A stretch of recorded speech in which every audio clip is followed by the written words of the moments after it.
Well, hi everybody. It's meteorologist Joe Chaffee. It is a Wednesday night, the 13th of February, 2019. Excuse me, 6 o'clock Eastern Time. I know normally I've been starting the live streams pretty much on a regular basis at 7 o'clock Eastern Time, but I wanted to take care of a few things this evening and just take a break. Needed it after the last couple of days, especially after yesterday. Not that we had a particularly busy time of it with the storm system, but just with everything that was going on, and over the course of a day or 2 days, I'm doing all these extra live streams and extra posts and the stuff that's on my Patreon weather platform as well. So it gets to a point where you just kind of need to take a bit of a breather. So we're starting at 6. I'm not going to go too long tonight. We have, by the way, I believe there's an issue with the GOES website, because I noticed this morning that the satellites were from yesterday. So that satellite you see streaming right below me here, that looks like it's yesterday's shot. I got to check the date and time. I can't tell 100%. Some of the shots look dated. Maybe that one isn't. I'll take a check of it later on. So in the meantime, we're going to start with the watches and warnings tonight. And it's a little less active than it was yesterday. At least we've taken out one coast and calmed things down. While we do have winter storm warnings still up in much of northern Maine and in and around the Great Lakes, there's a lot of lake effect stuff going on. And that red that you see up in western New York, those are snow squall warnings that just went up. So there's some pretty good action there on the radar, some lake effect action going on over Lake Ontario. And out in the west, we've got winter storm warnings and winter weather advisories up and down the Rockies into Montana, Idaho, Utah, and western Wyoming, and also in California, in eastern California with up the Sierra Nevadas. A lot of flood watches down in southern California into Arizona, advisories for southwestern Oregon, and some new winter storm watches have gone up now for the mountains in north central Oregon and on up into Washington. So, the west is where all the action is, and probably the west is where all the action is likely to stay going forward. I'm going to bring up the 7-day weather, the WPC forecast here for rainfall, and there's two standouts. One is the moisture field that we see, and this is starting at 7 o'clock tonight through a week from tonight at 7 o'clock, next 7 days. So we're looking at some sizable rainfalls across the south, in particular into the lower Tennessee Valley. You got some 5-inch plus amounts there. And you'll notice that the band of rain is stretched out pretty much in an east-northeast, west-southwest fashion, so that kind of tells you what the flow is going to be like. The amounts lessen considerably. That blue is a half an inch. So over the next 7 days, less than a half an inch of liquid precipitation is forecast to fall from central New Jersey on northward, at least according to WPC. And in the west, in the next 7 days, it still remains pretty busy with big rains from the northern part of the Baja Peninsula on the Pacific coast side, running up the California coastline into Oregon, and also that band of heavy precip that runs down the Sierra Nevadas. And you know what that means for those folks. That's all snow. And in between, not too bad around the Great Lakes and into the upper and into the Midwest. We've also got some heavier precip action up and down the Rockies, but it is in the western part of Colorado, west and north, and extending down into Arizona also, but not in eastern Colorado. There's been a distinct lack of snowfall this season in the eastern part of Colorado, in and around Denver. So guess what? That's not the only snow hole that exists in the United States at the moment. So let's go forward tonight and take a look at where our weather is taking us. First off, what I want to do is take a look at the snowfall analysis, so the snows from the last 24, and then we'll also look at the last 72 hours. And I love this website. It's very easy to use. You just maneuver your mouse over the geographic area. This is weather.gov/CRH/snowfall, or just Google snowfall, NOAA snowfall analysis, and I'm sure you'll get the link. So from yesterday's weather system, again, the last 24 hours with snowfall amounts, and I want to make sure you guys can see this. If I got it centered right. Okay, so let me just lower the frame just a little bit. So if you look up in the upper right, if I hover the mouse, you can see over that area how much snow fell. And just underneath that, by the way, is a link that you can actually download the raw data in 3 formats. And there's a link there if you wanted to download the data and look at the specific snowfall amounts for specific places. I have never done that, but I might give it a try later on tonight. But the blue area is, these are 4-inch amounts. You can see the 4 pops up there in the upper right. And then you go into the yellow, you've got 6, the lighter color shade of yellow, and the brighter yellow is 8. So there was the heaviest snows that have fell were basically in the 6 to 8 inch range in upstate New York and into Vermont, New Hampshire, and into Maine. Amounts much lower as you go to the south, down into southern Connecticut and Rhode Island, back down toward the Hudson Valley. You go from 84 northward, you start to pick up some 3-inch amounts, but really it was more about the sleet in my area, northern New Jersey, Long Island, northeastern PA, down into central New Jersey. So it was basically about a 1 to 2 or 1 to 3 inch snowfall of snow and sleet combined. And going out to the west, in the Midwest, the bigger amounts were up in central and northern Wisconsin. Again, this is 24 hours, so we'll probably, this system was over a 48-hour period in terms of its impact. So when you look back at the east, snows down into southern New Jersey from the night before, and also into northern Maryland and southern Pennsylvania. And in the Great Lakes, of course, Wisconsin did pretty well here with its snow amounts, looking at a large area of 1 foot plus in the state. Madison getting a little dot there of 12 over Madison, and it looks like near Green Bay it was every bit of 8 to 12. Des Moines in Iowa getting 4 inches, so the darker blues are 4. Chicago about 2, and less than 2 inches as you go south of Chicago. Detroit getting 1, Lansing 6, Grand Rapids 8. So not too shabby here in terms of the snowfall there. And then you see back through Minnesota, Minneapolis, 4 in Minneapolis, and then the amounts decrease as you head up into the Dakotas. And then, of course, we still have the residual effects of the big snows back through Seattle with an additional 4 inches in the last 48 hours, and those are snows extending southward down into Northern California.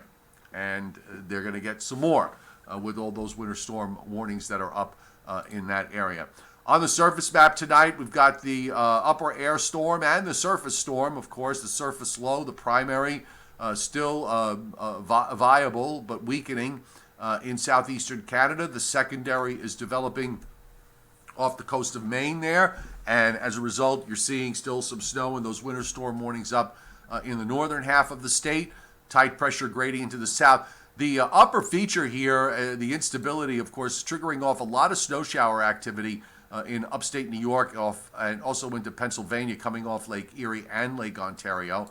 And we actually even had some snow showers and a couple of heavier bursts of snow that came through late this afternoon in parts of northern New Jersey and in the Hudson Valley, and even saw some snow showers going that moved into Long Island. To the south, looking at the cold front from yesterday, is pushed through the Florida Peninsula and is offshore, so they're seeing some slightly cooler weather there. Temperatures across the south in the reasonable 50s late this afternoon. And let me pull up the 21Z map, should be there now. So mostly upper 50s and low 60s across the south, and now you've got, again, all that energy and action out in the west. Just very busy here, and with the cold air and the deep trough in the west, you're getting some more action with regards to snow. You can see it here on the radar. Rain coming into to California from the coast, and you've got snow inland, and of course all of that now in through much of Utah, Nevada, and further north into southern Idaho and in through parts of Montana. A little quiet right now on the west side of Washington and Oregon, at least for the time being. And the again, that lake effect machine pretty busy across. You know, a lot of good solid snow squalls moving in off Lake Ontario and also off Lake Erie, coming in to the east side of Buffalo and into southwestern New York, and also this batch that comes off of Lake Erie that has settled its way across much parts of western and central Pennsylvania. They hit the mountains, they weaken, but some did survive, and you see them here over New Jersey and eastern PA. They're starting to diminish now. Once you get past sunset, they just sort of die off. More snow showers, though, going on up the Hudson Valley and up into the Adirondacks, and some of them making it into the mountains of Vermont. And here's your precip, by the way, up in Maine that is now starting to pull away. So those winter storm warnings are likely to go bye-bye very, very soon. Okay, so let's take a look at the next several days and going into next week, because we're now at the 13th of February, so basically half the month is over. And by the time we get through this long range, we are going to be in the first days of March. So the clock is ticking. It's a different viewpoint that I have as opposed to last year at this time, when we were just about getting ready to see this big warming event in the stratosphere and in the low levels of the atmosphere too, up in the North Atlantic and into the Arctic regions, where temperatures ran up to 40 or 50 degrees above average, okay? So we were anticipating then a big split in the polar vortex, and that it could lead to a big blocking pattern, and indeed it did. But we don't have that anticipation right now. There's nothing here that suggests to me that we've got any kind of pattern change coming. You're looking at the upper air jet stream going back to the 10th, so 3 days ago. This was Sunday. And what do we have here, folks? Ridge in the east, deep trough in the west. That is really the running theme of the pattern going forward over the next 10 days or more. But what's going to happen is there's going to be at least enough of a relaxation in this to allow for some of that western energy, rather than come out as one piece. It's going to be shooting it out in multiple pieces. The first piece, of course, we saw was what happened yesterday, and that upper air system is what is creating all the snow showers in the northeast today. It's funny because the upper trough actually lagged the surface system by a pretty good distance. That lifts out, and you get a ridge popping right back up, and now we've got a shortwave trough that's dropping down into the Great Lakes for Friday. So this is going to bring a cold front through here on Friday. And then after that, you'll notice that the ridge doesn't pop back up right away. It kind of stays flat there in the east, and you've got a little bit of troughing and a little bit of a northwest flow coming into southeastern Canada. So it at least temporarily brings in a bit of cold air, keeps things seasonal, not warm, but seasonal. And now you're starting to shoot all this energy out from the west. You get these short waves that come in. But at the same time, by Sunday night, there's an upper high that's over Cuba and the Bahamas that's starting to pop its nose here. That ridge wants to pop back up. And as we go through next week, you start to see that ridge along and off the east coast just kind of stay there. And through next week, the trough, guess what? Drops back down into the west. So we are 10 days into this. We're at February 23rd, and we still have a ridge in the east, trough in the west. Something gets kicked eastward and then moves out, and guess what? A little more ridging pops up again. as we go into the longer term. And that pretty much kind of tells the story off the last couple of runs of the GFS, in my view, for the next couple of weeks. And at that point, we are at March 1st. So if you want to argue that, and some people are, I can't see what, let me see if the North Atlantic view is in. Yeah, okay, so this is good. Some people are saying, and it's all over the place, that, talking about pattern changes and all the rest of it, I'm not seeing it. I don't know where you're seeing this, but I'm not seeing it. I was, out there last year when I saw it. I said it. I took heat for it. It happened, which is fine. Okay, I don't want any awards for it. It happened. If I'm wrong, I'm wrong. But you know what? I'm not seeing all this blocking that everybody's kind of, a few people are talking about. Where is it? I'm sorry, it's just not there. Not in my view. Maybe the model's going to change somewhat as we get down into the longer term, but it's hard for me to imagine that all of a sudden we're going to go into this super dynamic pattern that is going to make all the epic forecasts of the winter of 2018-19 in the I-95 corridor suddenly is going to wake up. I think we'll still have some chances and some opportunities, but I got to tell you, I'm very underwhelmed by what I'm seeing as far as snow chances are concerned. But let's go forward and see what happens. So on the GFS today and the European, every model's got kind of a different view with this, with what's coming out. But the easy part is the short range, quick cold front, more action in the west. Here's some snow in the plains. That first piece of energy begins to move across the south, and it's weak. Even if this does wind up, it happens as modeled, it's a weak area of snow with a weak low that's going to move off the Carolina coast. Today's late GFS run wants to bring that snow up into central New Jersey for a brief time, and that's it. It goes out. The second piece is already coming eastward, and this is for Sunday night into Monday morning. Now, some of the models were trying to drag a low much further north and make it a snow to rain issue. This is a bit more of a suppressed look on this late afternoon run. But you know what? Even here, it's like, I don't know. To me, it's a yawn. Okay, the flow is the way the upper flow is with a ridge trying to pop up in the east, even though it's flat. With a bit of a ridge popping up in the east. It's not like you're looking out west. If you look out west, you see distinct upper air features here that are very strong and dynamic. In the east, where you got some troughing into the Great Lakes, that's pretty flat. The ridge is trying to pop up into it. How much are you going to be able to get out of that? I don't think you're going to be able to do very much with it. So it looks like a weak event that maybe comes through for Sunday night into Monday, assuming it's not completely suppressed. And then a third area of energy starts to emerge. That's weird. Okay, a third area of energy starts to emerge for the middle part of next week. And here too, I mean, it doesn't look really all that impressive to me. And in fact, at this point, how much cold air comes into question as well. So we've now moved through all of next week, and if you're a snow lover, you've accomplished nothing.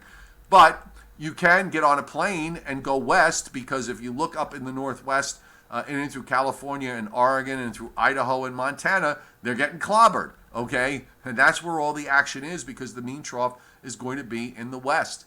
And this looks mild for the week, This would be the weekend of February 23rd, 24th until a cold front comes through, and then it's the same story, folks. Here, there's nothing here to me that I saw today on either the GFS or the European or any of the other models that leads me to conclude otherwise. If you look at the European on its upper air,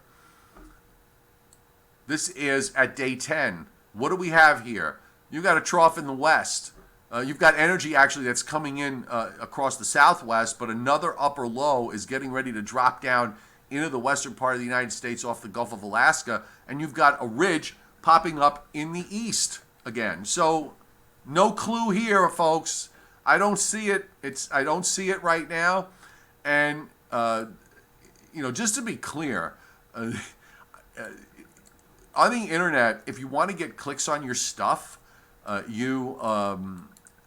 views on your videos, you produce things that claim that you're going to see epic snowfalls in high population cities. Okay, if you put stuff, if you write posts or do videos that claim the exact opposite, and then right up front say so, it doesn't get you any viewers or anybody reading your stuff.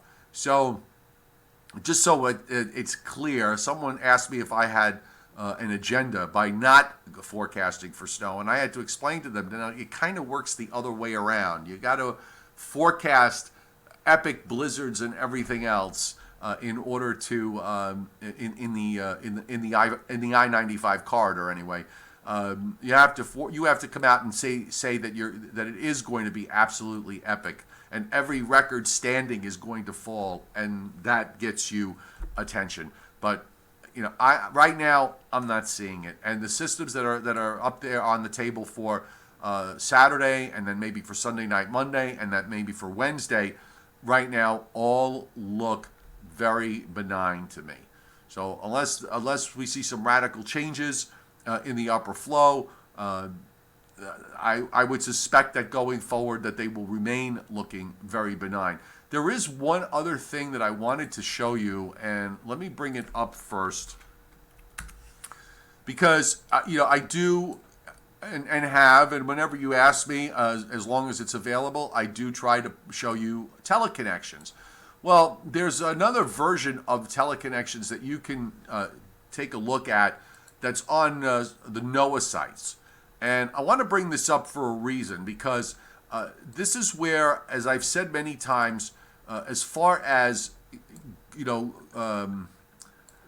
magic bullets are concerned, in looking at Teleconnections and expecting them to really produce the outcomes that you want, that at the end of the day, it's the pattern change you want and the one you get are not necessarily the same thing.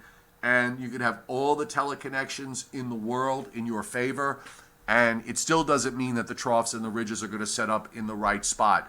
But for whatever it is you want to see happen weather-wise. But in this instance, I'm showing you the Arctic Oscillation, the North Atlantic Oscillation, and the Pacific North America Index. So we have the AO, the NAO, and the PNA.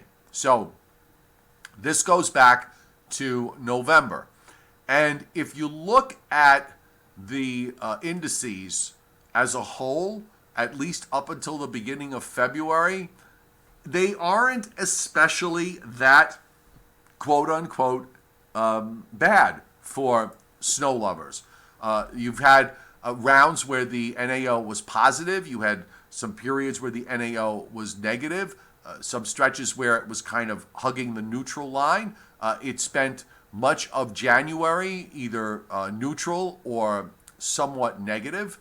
I'm sorry, this is the Arctic Oscillation on top. Let me start all over again. So this is the Arctic Oscillation. When you have a negative Arctic Oscillation, you have higher pressures up in the polar regions, which displaces cold air southward. So much of December, January, and through January, that AO, that Arctic Oscillation, was either neutral or negative, which would be favorable for cold air moving south. But you know what? It didn't tell you where in the U.S. that cold air was. And where you see the spikes, the spike negative here was probably near the point where we had that bitter cold shot toward the end of January. Since then, it has risen to off-the-wall positive readings up in the Arctic region, so lower than normal pressures there, a strengthening of the polar vortex up in the Arctic regions, which really means that it keeps more of the cold air further north. Now, there are other things going on that's bringing some of that cold air south, but that AO has gone positive. But my point is, at least through from December, from say mid-December right through the early part of February, you had an Arctic oscillation that should be working in favor of snow lovers in that I-95 stretch. If you look at the NAO, the North Atlantic oscillation, to try to show at least some semblance of blocking, it was neutral most of the winter time. A few pockets here where it was a little positive, a few pockets a little negative. But I've always stated that the NAO is kind of vastly overrated. And by the way, in the times that the NAO was negative, when you look in mid-December and you look through January, they coincide with the times that we had the storm systems that impacted the mid-Atlantic states. And those systems did not move up the eastern seaboard because the upper air was wrong for systems to move up the east coast. And then you have the PNA. Now, the Pacific North American Index, the PNA, was positive through much of this. So that should have at least indicated trough in the west, trough in the east, ridge in the west. But it doesn't say where in the east. These teleconnections measure large geographic areas. So again, you got to be really careful when you get, people start throwing out, well, the PNA is this, or the NAO is that, or we're not getting a good winter. The reason that I think is the one reason that I've seen that is the most overused, and I think the least important reason, is the status of the NAO. Okay, that is a silly. That of all the reasons you want to put out there, that's the one that's at the absolute bottom of the list as far as the reasons are concerned. I think there are far more important reasons, including the status and the impact that the Pacific jet had, and also the Atlantic jet, which was something that doesn't get talked about very often. The Atlantic jet was horrible. You had virtually no systems out there that would at least create alleyways for systems to move northward rather than move eastward. It's been pretty much a straight line ruler across the Atlantic for a good part of the winter season. I think that's been a bigger deal, and the status of the Pacific, where the jet has been also from time to time an absolute mess. So now we're coming to the middle of February in a winter where there have been few opportunities, and most of those opportunities have really kind of fizzled out for the most part, at least for the coastal areas. I don't know what's different now. I don't see anything there that would suggest to me that suddenly, somehow, things are going to be different this time around. By the way, I had about a little over 2 inches of snow and some sleet, and areas to the north. Areas to the north had gotten a bit more. It was an interesting day yesterday from a forecasting standpoint. It's actually one of those situations that I actually really enjoy forecasting with respect to when you have the cold high to the north wedging down and damming on the east side of the mountains and trying to keep the cold air pinned in. I have a lot of fun with those types of forecasts because those are the ones where the models, the shortest range numerical models that we use, the temperature guidance that we use, always winds up making errors of 7, 8, 9 degrees sometimes, and I guess I get a little satisfaction out of that. Joe Rayo pointed out last night it doesn't take it. A lot of times that guidance doesn't take into account topography, which has a big impact on local temperatures in a situation where you've got a high to the north. Epic, says Brandon Doherty. All I hear is I want one big snowstorm. We've had 4 or 5, not big, but you've had snow. And you are correct. Southern New Jersey, the southern New Jersey counties, southward into Delaware, Baltimore, Washington, you've actually had an average winter.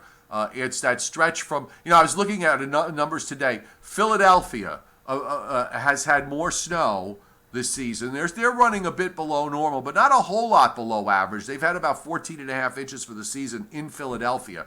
Okay, Philadelphia has had more snow than New York City and Boston combined. Okay, and it's not just a little bit, but Boston and New York combined are right now sitting at it isn't by much. It was up until yesterday, but Philadelphia's had more snow than Boston and New York combined, which is amazing. And if you want to look at Seattle's numbers, you can take up until yesterday, you could have said Philadelphia, New York, and Boston have had less snow than Seattle. But now we're got to take Philadelphia out of that and just make it New York and Boston. But again, remember, when you look at where the weather is, it's in the Northwest. Trough in the West, that's where all the snow is, and that's where all the where everything is set up for big snow events, and still remains that way. It's not in the East. You've got a ridge position there. So I get, and looking at all that upper air that I was showing you in terms of anything that looks like it's going to change, I'm not seeing it. And I don't know how some people are seeing it, but I'm just not seeing it. Not for the next 10 days or so. Maybe beyond 2 weeks. Maybe it gives you one last gasp sometime in the first couple of weeks of March. But other than that, this ain't the year. Subpar years happen. This is one of them. The last 6 have not been subpar. This one is. You look back at history, it happens a lot. I don't know what the big deal is. And Garo Vestas, again, the Northeast has done well depending on where you live. So yeah, if you're about 100 miles north and west of the coast northward, you've actually had a fairly reasonable, either average or slightly above average winter, which isn't too bad. Steve Lapointe, let's see, Steve Lapointe. I did see. Hang on. I'm sorry, I'm just running through all the chat. And yes, Izzy, you do have to take a flight out west. I saw you make a point that you were talking about one of the models. Let me go back with the ensembles. Sorry, give me some time here. I'm not good. As soon as I find, it always happens. As soon as I find the chat I want to comment on, someone else comments and then it jumps and it disappears on me. Anthony, the parallel GFS has done the worst. It's been absolutely terrible. Steve Lapointe, ensembles, EPS, SCEPS, fact that 2 jet streams never came together to make a storm. I would listen, before we even get to that specific, Steve, you didn't even have the troughs, and the troughs and ridges weren't even in the right spot. When we had the trough in the east, it was at 90, which was great for Chicago and for Milwaukee and for the state of Wisconsin and for Minnesota and those areas, but not here in the east. And you're correct, Bob B. Livingsworth. We had a long stretch there where we were getting a lot of systems moving up and down the East Coast. Very, very few. And there was a total lack of storminess in the Atlantic. You need some kind of, you got to have action out in the Atlantic to basically create some sort of a log jam to force storms to come up the eastern seaboard. Steve Lapointe, I think blocking is the least of the reasons with regards to what went on this winter, because the fact is we've had some really great winters in terms of snow that have had no blocking at all. So it's not really about the blocking. It's more about the Pacific Jet and the Atlantic Jet, in my opinion. Pacific Jet first, Atlantic Jet second, and then you can probably start putting in the where the actual trough is in the east versus the west, and just a few other things down the line. And at the bottom of the list, in my view, is the NAO and the blocking. Mainly because of the fact that blocking is such a transient thing anyway. When we have it, it usually doesn't last more than a week or two. I mean, every once in a while you get you get a year where you spend 6 weeks or a month or even a month and a half where the NAO is most of the time in negative territory. But that is so rare. Okay, that really is rare. You probably have to go back to 2009, 2010, or 2010, 2011 to find a status like that. I don't think El Nino was a big deal. The El Nino is, a weak El Nino. We've had weak El Ninos before. I just think, maybe that impacted the status of the Pacific Jet to make it as chaotic as it has been. I don't know. It's above my pay grade. That's going to be for somebody else that's really into the long range to take a look at. All right, folks. Since there isn't too much happening, we're going to end it here. Be sure and check out the Joe and Joe Weather Show tonight at 9:25 Eastern Time, right on my Facebook page, meteorologist Joe Chaffee. Thanks for those of you watching from my weather app, which if you don't have is absolutely free. You can download that on Google Play or on the App Store. Meteorologist Joe Chaffee, Joecoffii. See it right up there. That's how you spell it.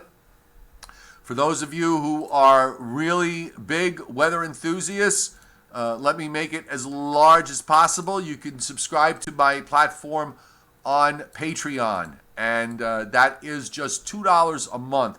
Goes a long way to help support what I'm doing with live streams, websites, and everything else. You get a lot of extra weather there, and I also do live streams on Patreon just for Patreon members. Not every day, but when it's relevant and we've got storms going on, we do jump on board in the morning and do a morning live stream just for members only, which keeps it a bit more intimate, and I can answer more of your questions that come up. Plus, you can always leave me questions and message me directly. So the link is up. I'm going to put it up there right now on the chat board for you. Again, it's only $2 a month. And that's just about it for tonight. So have a great evening. Thanks for being here, and we will see you tomorrow.